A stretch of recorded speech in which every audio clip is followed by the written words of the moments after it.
우리 이 시간 말씀 보도록 하겠습니다. 말씀은 사도행전 2장 22절에서 24절입니다. 신약성경 189페이지 사도행전 2장 22절에서 24절 한 절씩 읽고 마지막 절을 함께 합독하도록 하겠습니다.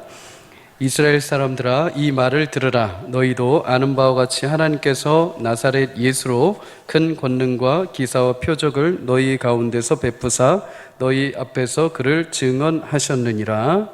그가 하나님께서 정하신 뜻과 미리 아신 대로 내준 바 되었거늘 너희가 법 없는 자들의 손을 빌려 못 박아 죽였으나. 함께 읽습니다. 하나님께서 그를 사망의 고통에서 풀어 살리셨으니 이는 그가 사망에 매여 있을 수 없었음이라. 아멘. 오늘 본문을 가지고 매임에서 풀림으로라는 제목으로 함께 은혜를 나누겠습니다. 사람들은 자신의 이성으로 이해될 수 없는 일들을 만나게 될 때 의심이라는 것을 하게 되죠. 그리고 그것을 이해하기 위해서 자신의 모든 이성과 경험을 다 동원을 해 봅니다.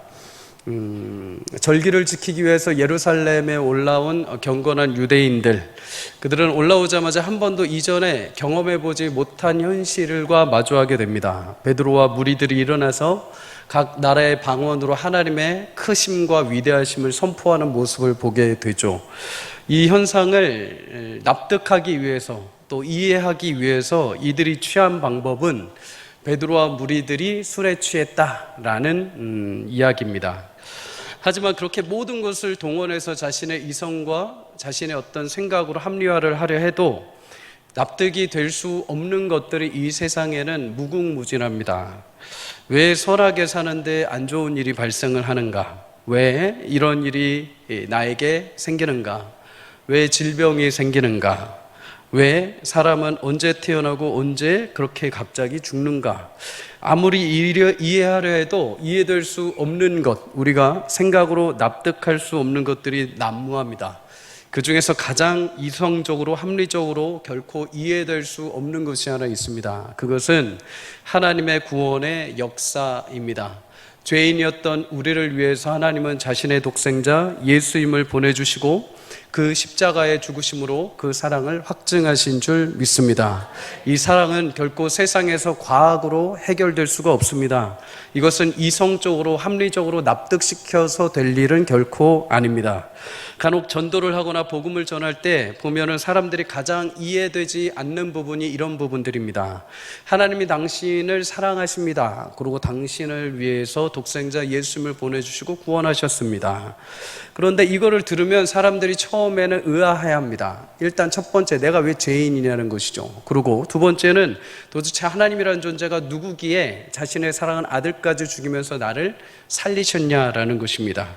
이것은 아무리 인간적으로 합리적으로 이해하려 해도 이해가 될 수 없는 부분입니다. 그런데 놀라운 게 뭔지 아십니까? 사람들이 이 복음을 듣고 반응한다는 겁니다. 결코 현실적으로 이성적으로 납득이 되지 않는 복음인데도 불구하고 이거를 영혼들이 들으면 거기에서 반응이 일어납니다. 그리고 하나님이라는 존재, 예수님에 대해서 믿게 된다는 거죠. 복음 앞에 반응하고 하나님의 자녀가 되는 놀라운 은혜가 일어나게 됩니다. 어떻게 이것이 가능할까요? 로마서 1장 16절 우리 한번 읽어볼까요? 시작. 내가 복음을 부끄러워하지 아니하노니 이 복음은 모든 믿는 자에게 구원을 주시는 하나님의 능력이 됨이라. 아멘. 여기까지. 성경은 이렇게 복음에 사람들이 반응하는 이유를 들어서 이들이 납득할 만한 논리, 이들에게 생각을 정리할 만한 어떤 이성적인 사고, 그런 설명이 아니라 구원을 주시는 하나님의 능력이 그 복음에 담겨 있다고 선포합니다. 주의 말씀은 인간의 이성과 합리성을 뛰어넘어 구원받은 능력이 되는 줄 믿습니다. 그래서 고린도전서 2장 5절에 보면 하나님이 복음을 전하는데 전도의 미련한 방법으로 사용하심은 복음에 인간의 지혜나 어떤 설득이 있는 것이 아니라 그 복음 자체에 오직 하나님의 능력이 있기 때문이다 라고 설명을 합니다. 사랑하는 성도님들, 복음에는 하나님의 능력이 있는 줄 믿습니다. 여러분과 제가 주일마다 새벽마다 금요일마다 우리가 함께 나눈 이 말씀 안에 우리가 살아갈 수 있는 힘과 능력이 하나님으로부터 주어지는 줄 믿습니다.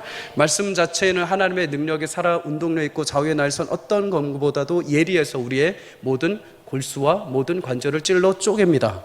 우리를 새롭게 다시 살리시고 새롭게 싸매시고 우리를 새롭게 달려갈 수 있는 힘과 능력을 주시는 줄 믿습니다. 그 말씀 그대로 행할 때 믿음을 행하는 자들에게 하나님의 위대한 역사가 그래서 일어나게 되는 것이죠. 고린도후서 10장 4절은 우리 인생에 싸우는 무기는 육신에 속한 것이 결코 아니라고 합니다. 오직 어떤 견고한 진도 무너뜨리는 하나님의 능력에 있다라고 말씀을 합니다. 다시 바꾸어 말하자면 여러분과 제가 육신의 치열한 싸움을 해갈 때 이 싸움을 이길 수 있는 유일한 방법이 있다면 그것은 육신에 가지고 있는 어떤 칼과 창이 아니라 하나님의 거룩한 부르심 받은 말씀이라는 것입니다. 말씀으로 우리는 살고 말씀으로 능력을 얻고 말씀으로 견고한 진을 파할 줄 믿습니다. 내 안에 이성, 나의 계산, 나의 어떤 추측으로 나의 합리성으로 달려오는 모든 염려와 두려움과 한탄에 갇혀있는 모든 인간적인 생각의 진이 오늘 저녁 주의 말씀을 붙잡고 기도할 때 모든 것이 무너지고 새롭게 되는 은혜가 있기를 주의 이름으로 간절히 축복합니다. 오늘 본문은 세술에 취했다라는 성령의 역사를 인정하지 않고 세술에 취했다라고 말하는 경건한 유대인들을 향해서 베드로가 처음으로 설교를 하는 장면이 나옵니다. 처음 설교.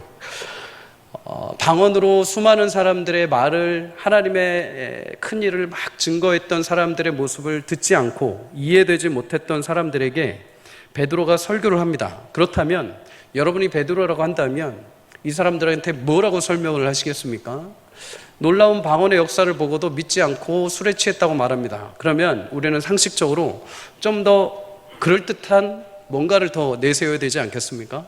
뭔가 조금 방언보다 더 센 거, 그리고 뭔가 좀 감동적인 거, 뭔가 좀 더 이렇게 듣고 막 움직일 수 있는 뭔가를 막 설명해 내야 되지 않을까요? 혹은 그들이 알지 못하는 더 신비한 말로 막 이렇게 해서 마음을 혹하게 만들어야 하지 않을까요? 근데 오늘 베드로의 설교를 보면 굉장히 심플합니다. 굉장히 단순합니다. 그 안에 어떤 신비적인 요소도 없습니다.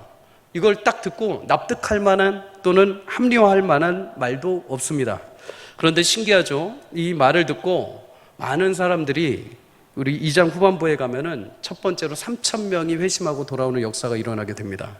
사랑하는 성도님들, 하나님의 말씀과 복음의 능력은 사람의 어떤 합리적인 생각이나 설명이나 감동적인 말이 아니라 그 복음 자체의 능력이 있는 줄 믿습니다.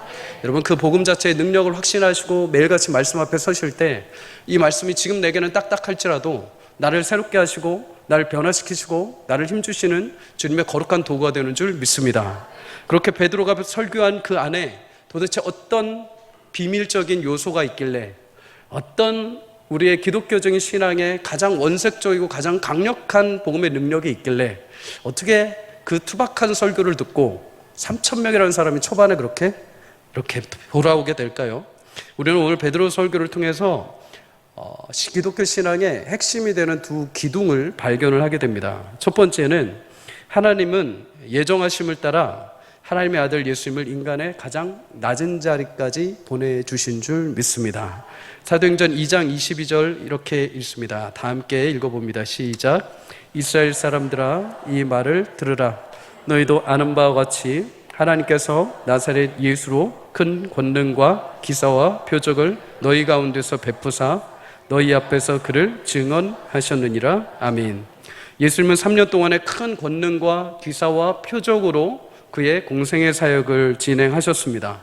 가르치시고 병을 고치시고 또 사람들을 먹이셨던 그 사역들, 이러한 예수님의 사역을 눈으로 보고도 믿지 못했던 유대인들과 종교 지도자들은 예수님의 귀신이 힘을 얻어서 그렇게 일했다라고 인정하지 않으려 했습니다. 하지만 성경은 오늘 그 모든 표적이 예수님을 보내신 하나님의 능력이다라고 말씀을 합니다. 모든 위대한 사역은 나사렛 지방에서 태어나신 예수님, 그분이 하나님의 본체요, 독생자요, 약속대로 보내신 하나님의 아들 되심을 증언하기 위한 하나님의 위대한 방법이 된 줄 믿습니다. 예수님은 삼위일체 중에 한 분이요, 하나님 아버지께서 세상에 보내신 독생자이십니다. 하나님 자신이며 신성에 있어서는 하나님과 동등된 분이시죠. 이러한 예수님을 23절에 하나님이 어떻게 하셨냐? 정하신 대로 미리 아신 대로 내주셨다라고 성경은 말합니다. 태초부터 인류 구원을 위한 계획 그대로, 구약에서 하나님께서 인간들에게 약속하신 그대로 하나도 수정없이 변함없이 중간에 이스라엘 백성들이 모두 반대하고 모두 불반한다 해서 하나님께서 그 모든 약속을 거둬들이지 아니하시고 하나님께서 약속하신 그대로 예수님을 메시아로 이 땅에 보내주셨습니다. 우리는 흔히 하나님을 신실하시다라고 이렇게 말을 합니다. 쉽게 말해서 거짓이 없고 믿을 만한 분이며 게으르지 않고 진실하신 분이다라고 말을 할 수가 있죠. 넌센스 퀴즈입니다. 세상에서 가장 나쁜 벌레는 뭘까요? 나쁜 벌레 뭘까요? 맞히면 아이스크림 쿠폰 드립니다. 세상에서 가장 나쁜 벌레는 대충이라고 합니다. 대충. 넌센스입니다. 대충. 네. 네, 좋아하시네요. 네, 아이스크림. 위대한 일을 완성하신 하나님께서는 대충이란 것이 없습니다. 그분은 자신의 계획, 자신의 사람들을 향한 위대하신 일을 성실하시게 다하십니다. 거짓이 없으십니다. 거짓말은 다시 말해서 눈속임이라고 하죠. 사람들은 자신의 편의를 위해서, 이익을 위해서 때로는 눈속임을 합니다. 사람 보이는 데선 그럴듯하게 하고 보이지 않는 곳은 안 합니다. 때로는 그 사람에게 말은 그럴듯하게 하지만 뒤로는 그 사람을 속이기도 하지요. 속이는 것, 거짓말, 눈속임, 대충하는 겁니다. 그러나 시편 102편 27편은 하나님을 향해서 하나님은 언제나 한결같으신 분이다 라고 말씀합니다. 옛적에 정하신 그대로 성실하심과 정직하심과 진실하심으로 우리를 대하시고 약속하신 그대로 그것을 흐트러뜨리지 아니하시고 예수님을 이 땅에 보내주셨습니다. 그렇다면 이렇게 약속하신 예수님을 보내주셨는데 예수님을 어디로 보내주셨을까요? 적어도 하나님과 같은 본체고 하나님과 같은 삼위일체의 하나님이시라면 이 땅에 적어도 오셨다고 한다면 그럴듯한 위치에 오셔야 되지 않을까요? 적어도 인간보다는 조금 더 높은 위치, 그럴듯한 위치, 조금 더 그래도 상급자의 위치로 오셔야 되는 게 아닐까요? 그런데 오늘 23절 하반절에 보면 하나님은 예수님을 못 박아 죽이는 자리, 가장 낮고 천한 자리까지 보내셨다라고 성경은 말합니다. 하나님의 정하신 뜻은 예수님을 이 땅에 그냥 태어나게 하시는 게 아닙니다. 그냥 먹고 자라고 그냥 기적을 베푸는 정도가 아닙니다. 하나님께서 이 땅에 예수를 보내신 이유는 마지막 그 처절한 그 자리, 죽음의 자리로 보내신 줄 믿습니다. 그래서 C.S. 루이스는 예수님이 신으로서 우리 가운데 인성을 입고 오심에 대해서 이렇게 말을 합니다. 이것은 목자가 남은 양들을 구하기 위하여 자신을 제물로 드리려고 한 마리의 양이 되는 것과 같다.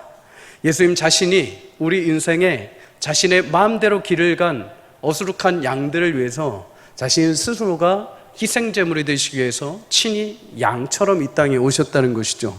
예수님은 우리를 구원하시기 위해서 가장 높은 권좌를 놔두시고 이 땅에 가장 천하고 천한 우리 인생의 죽음의 자리까지 오셨습니다. 왕궁에서 태어나지 않으시고 부의 어떤 사회적인 권위 위치에 서지도 않으시고 인간의 부모 아래서 로마 나라의 점령에 있던 이스라엘 가장 어려운 시기에 태어나셨습니다. 인간에게 법을 제정하신 분, 법 위에 계실 만한 분이 인간의 법 아래로 내려오신 것이죠. 죄가 없음에도 인간이 짊어져야 되는 고통과 슬픔과 아픔, 모든 그 죽음을 가지고 십자가 위까지 올라가십니다. 이 죽음은 이 예수 그리스도께서 어쩔 수 없이 죽으신 것이 아니라 하나님의 계획하신 대로 예수님은 자신을 내어주신 겁니다. 그래서 빌립보서 2장 7절에서 8절은 이렇게 말합니다. 함께 읽습니다. 시작. 오히려 자기를 비워 종의 형체를 가지사 사람들과 같이 되셨고 사람의 모양으로 나타나사 자기를 낮추시고 죽기까지 복종하셨으니 곧 십자가에 죽으심이라. 아멘. 예수님의 낮아지심은 고난 정도에 멈추는 것이 아니라 죽음까지 가셨습니다. 예수님의 죽음은 분명 육체와 영혼이 죽고 분리되는 데까지 가셨습니다. 예수님의 죽음은 그럴듯하게 소문이 아니요 직접 그 육신이 무덤까지 가신 죽음입니다.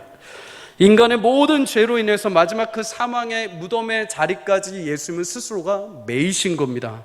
그곳에서 스스로 풀려나거나 자유함을 얻을 수 있는 자는 아무도 없었죠. 그런데 예수님은 하나님이 정하신 뜻에 따라 우리의 죄를 위해서 모든 것을 감당하시고 죽음의 자리까지, 사망의 자리까지 내려가셨습니다. 사람마다 매여 있는 것이 각각 다릅니다. 어떤 사람들은 돈에 매여서, 어떤 사람은 건강에 매여서, 어떤 사람은 관계에 매여서, 어떤 사람은 먹을 것에, 어떤 사람은 쾌락에, 어떤 사람은 술, 마약, 미래, 자기의 성취에 매여 있기도 합니다. 그 외에도 많은 것이 우리를 둘러싸고 매여 있게 만들죠. 그런데 종류는 다 다르고 상황은 다 다른다 하더라도 우리를 그렇게 매이게 하는 근본적인 원인은 모두 동일합니다. 그것은 바로 죄 때문이죠. 시편 107편 10절에서 11절은 이렇게 말합니다. 사람이 흑암과 사망의 그늘에 앉으며 곤고와 쇠사슬의 매임은 하나님의 말씀을 거역하며 지존자의 뜻을 멸시함이라. 사람이 인생의 여러 곤고와 두려움과 염려와 불안에 매여 죄수처럼 살아가는 이유는 하나님의 말씀을 거역한 죄 때문이라고 말을 합니다. 이러한 죄는 우리를 마지막 어디까지 끌고 가냐면 사망의 자리까지 끌고 갑니다. 사망의 자리라고 해서 그냥 단순히 죽는 자리가 아니라, 단순히 그냥 어떤 우리 인생이 끝나고 마는 자리가 아니라 그 어떤 희생도 없는 자리, 어떤 미래도 없는 자리, 어떤 소망도 없는 자리까지, 그 현실까지 이 죄의 매임은 우리를 끌고 간다는 것이죠. 그런데 그런 비참한 인생 속에, 그런 죽을 수밖에 없는 매여있는 인생 속에 예수님이 뛰어 들어오셨습니다. 우리를 홀로 두지 아니하시고 그 매임 속에 우리를 건지시기 위해서 하나님이 약속하신 대로 예수님이 우리의 매임 가운데 찾아오신 것입니다. 요한복음 5장에 보면 38년 된 중풍병자가 나옵니다. 명절마다 예루살렘 성 양문 곁 베데스다 연못에 들어가 보려고 항상 그 명절에 수많은 사람들이 하나님 앞에 제사를 드리게 오는 그날, 항상 그는 양문 곁에 매년마다 앉아 있었습니다. 38년의 시간 동안 그의 삶은 늘 언제나 질병에 매여 있었죠.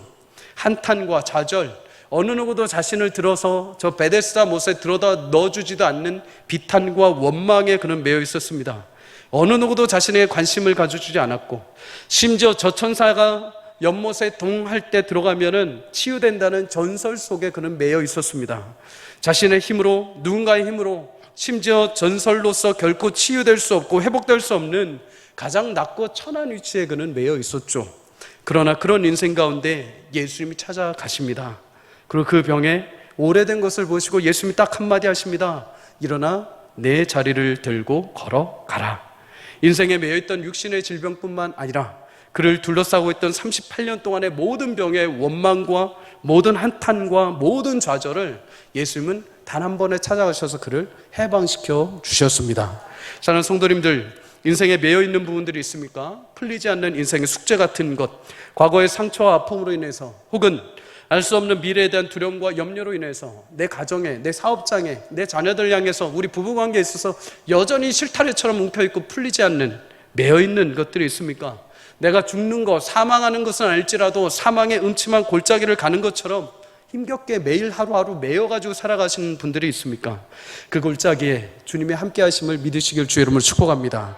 시편 23편 4절입니다. 다 함께 읽습니다. 시작. 내가 사망의 음침한 골짜기로 다닐지라도 해를 두려워하지 않을 것은 주께서 나와 함께 하심이라. 주의 지팡이와 막대기가 나를 안위하시나이다. 아멘. 우리는 죄로 인해서 여전히 매이고 고통받는 현실일지 모르지만 예수님은 그것을 외면하지 아니하시고 우리 삶에 오시고 우리 가운데 주의 선한 길로 인도하시는 줄 믿습니다. 하염없이 밑도 끝도 없이 내려가는 것 같습니까? 내려가 보십시오. 끝까지 내려가 보십시오. 신기한 게 뭔지 아십니까? 고난의 그 끝에 내가 더 이상 아무것도 못할 것 같고, 더 이상 내가 오늘 끝날 것 같아, 다음 주면 끝날 것 같아, 아무것도 더 이상 못할 것 같아 라고 하는데도 우리 안에 나도 모르게 하나님의 은혜로 우리는 새 힘을 얻고 매일같이 살아가는 기적을 경험하게 됩니다. 여러분, 지난주에도 그러지 않으셨습니까? 오늘 난 너무 힘들었어. 지난주에도 너무 힘들었어. 그런데 오늘 우리 살고 있습니다. 오늘도 우리는 어쩌면 이 자리까지 오기까지도 너무 힘들게 왔을지 모릅니다. 오늘도 어제도 너무나 힘겨운 인생을 살아왔을지 모릅니다.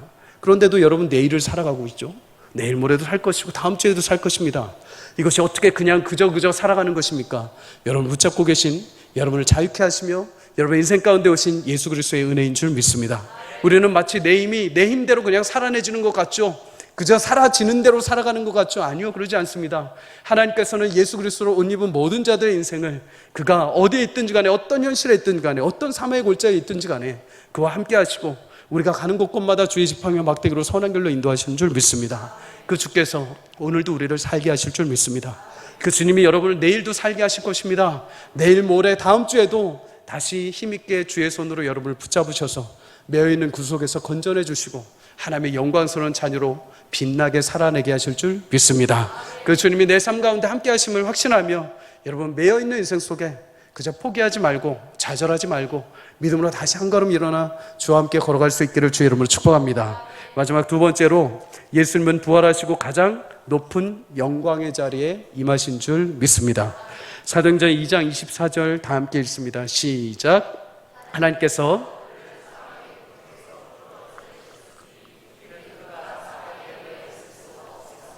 아멘. 예수님이 가장 낮고 천한 곳에 오셔서 십자가에 달려 죽으시고 끝났다면 기독교 신앙은 존재할 필요가 없습니다. 여러분과 저는 이곳에 모일 필요가 없습니다.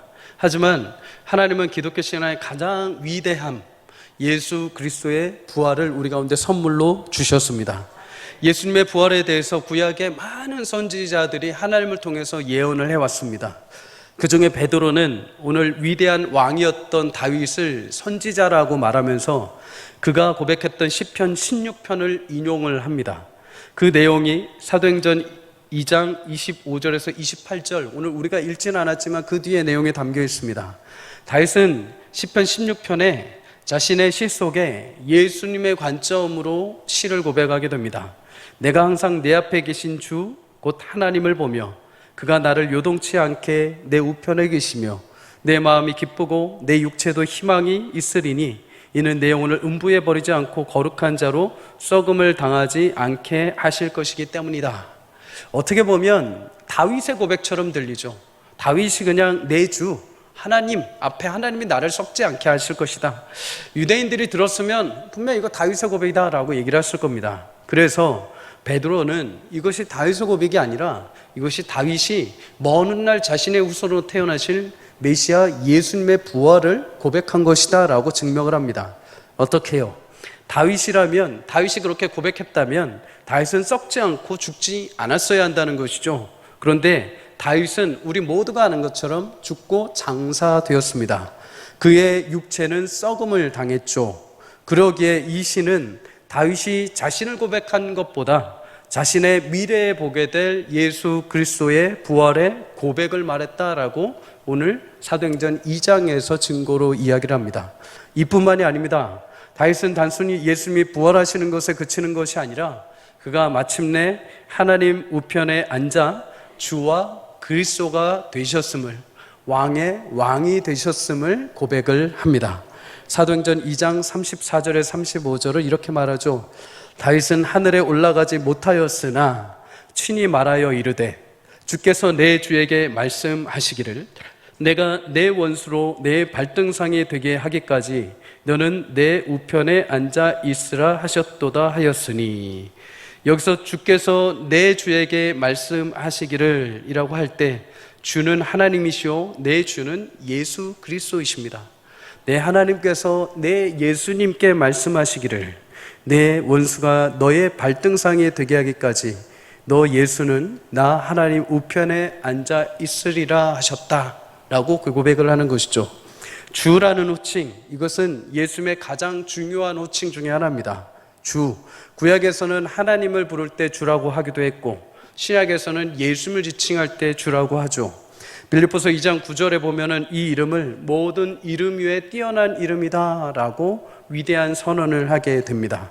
그리스도, 기름을 붓다, 기름 부음을 받은 자, 히브리어로 우리가 흔히 아는 메시아라는 단어입니다.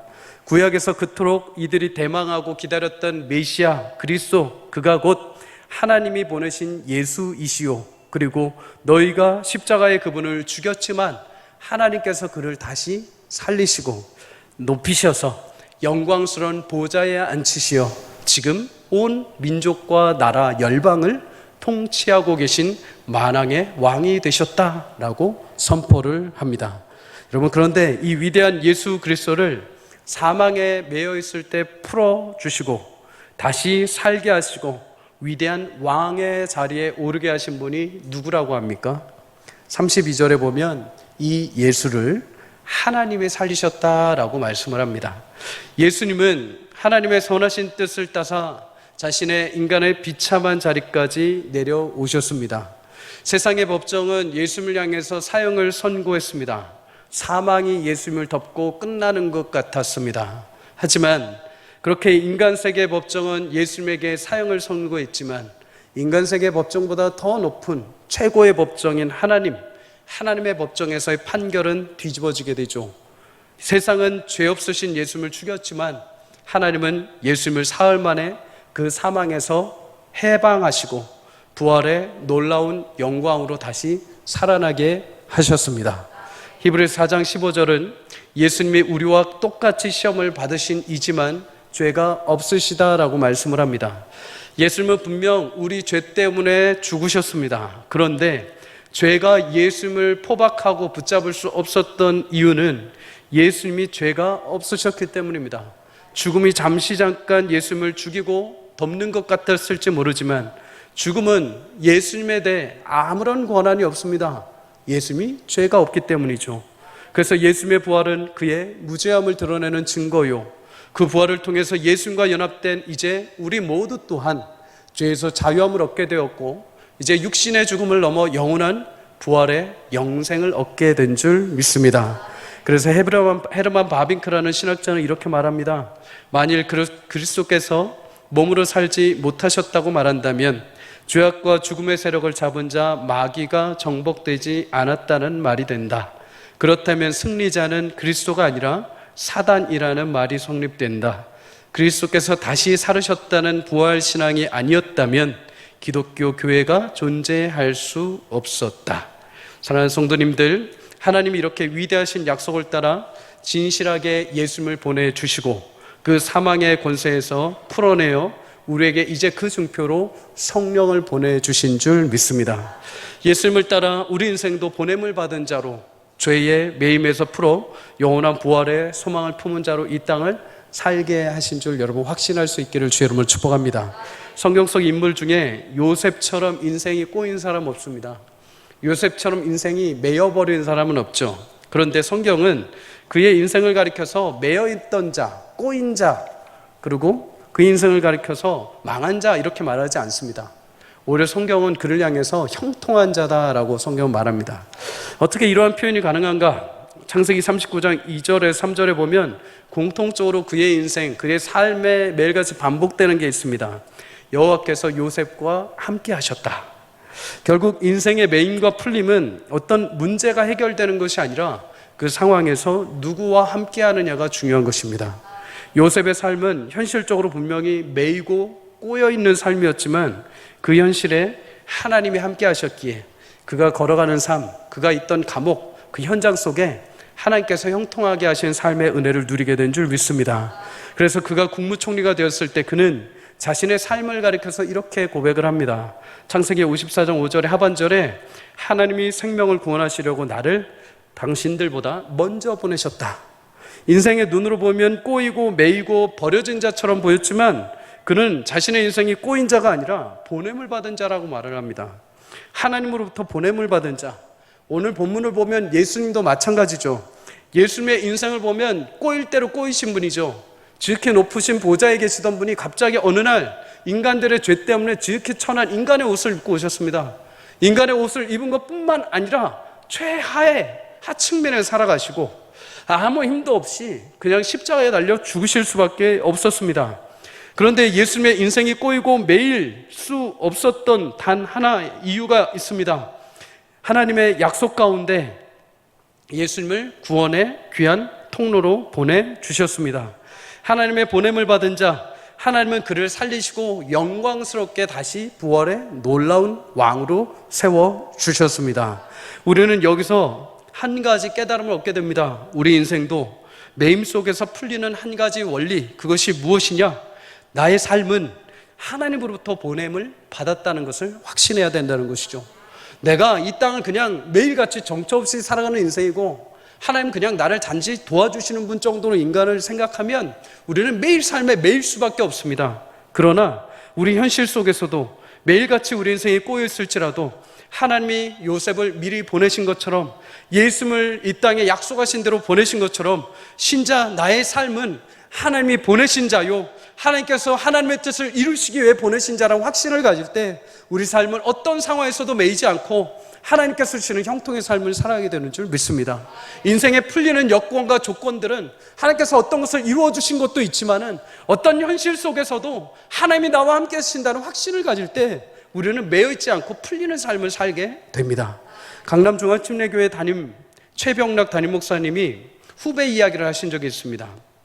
달라스에서 공부를 했는데 그 후배를 만나게 되었습니다. 그 후배는 남미에서 자라고 버클리대를 졸업하고 스탠퍼드 대학원에서 공부를 하다가 소명을 받고서 사우스웨스턴 실학교에 입학을 하게 됩니다.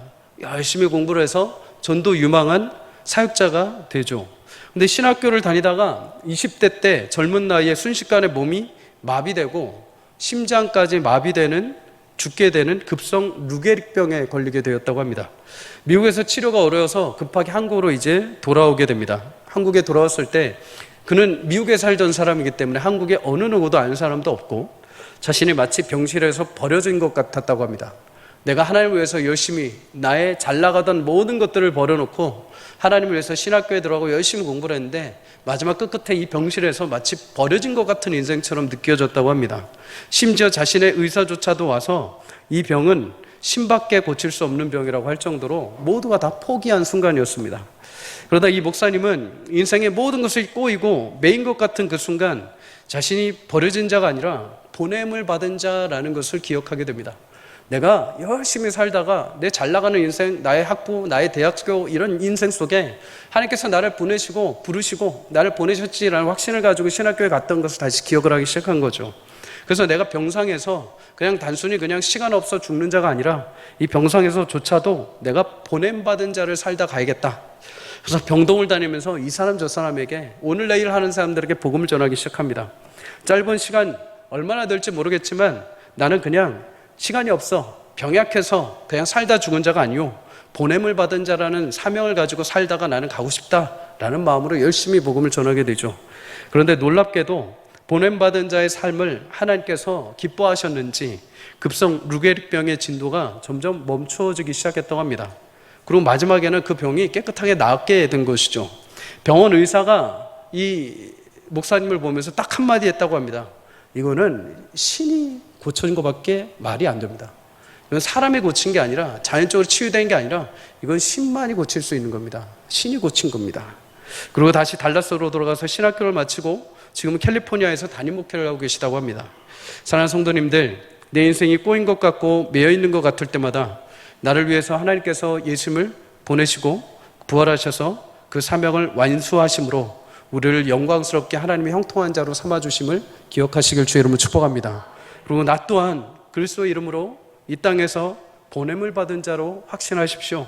그리고 매임 속에서 하루하루 세상에 매여 살아가는 것이 아니라 그 속에 있을지라도 보냄을 받은 자답게 이 땅을 믿음으로 하루하루 살아가십시오. 그럴 때 영원한 생명의 부활을 소망하신 그 하나님께서 여러분과 저의 삶에 함께 하셔서 오늘 그 매임을 뚫고 형통케 하시는 은혜와 역사를 펼쳐 보여주실 것입니다. 하나님께서 우리 가운데 영원한 자유와 영원한 구속과 영원한 부활의 소망을 주신 줄 믿습니다. 시편 107편 13절 14절 우리 다 함께 읽습니다. 시작. 이에 그들이 그 환난 중에 여호와께 부르짖음에 그들의 고통에서 구원하시되 흑암과 사망의 그늘에서 인도하여 내시고 그들의 얽어맨 줄을 끊으셨도다. 아멘. 하나님께서 우리를 향해서 모든 흑암과 사망의 그 얽어맸던 줄을 이미 끊으셨다고 말씀합니다. 여러분과 저의 인생에 매여있는 것들, 그것이 우리의 평생에 우리를 끌고 가는 것 같지만 이미 그 줄은 다 끊어져 있습니다. 그 끈의 인생을 쭉 잡아당겨 보면 이미 다 끊어져 있습니다. 근데 단순히 우리는 매여있는 것만 보고 두려워하고 기겁을 하고 힘을 잃어버리는 거죠. 사랑하는 성도님들, 세상에 끊어져 있는 매여있는 그 인생의 고난과 고통을 보지 말고 우리에게 영적으로 끈을 메어주신 하나님의 예수 그리스도의 십자가의 은혜를 바라보기를 주의 이름으로 축복합니다. 인생에 있는 모든 끈들은 끊어지게 되어 있습니다. 가족관계의 끈도, 사랑했던 친구들도, 믿었던 사람들도 모두 다 끊어집니다. 그러나 오직 하나님께서 우리 가운데 예수님을 통해 주신 사랑의 끈은 결코 끊어지지 않습니다. 우리는 이 세상의 매인 자가 아니요 이 세상에서 풀리고 하나님 앞에 영원히 메인 자들인 것을 기억하시며, 오늘 여러분 이 시간 기도하실 때 여러분의 삶에 매여있던 것들이 모두 풀리는 역사와 은혜가 있기를 주 여러분을 축복합니다. 주의 십자가의 은혜를 붙잡고 여러분 부활하신 예수님을 의지하여서 오늘도 주님 앞에 나아가 담대하게 구할 때 우리 가운데 다시 자유케 되신 놀라운 은혜를 이 저녁에 함께 누리며 경험할 수 있기를 주의 이름으로 간절히 축복합니다. 함께 우리 찬양하고 기도하도록 하겠습니다.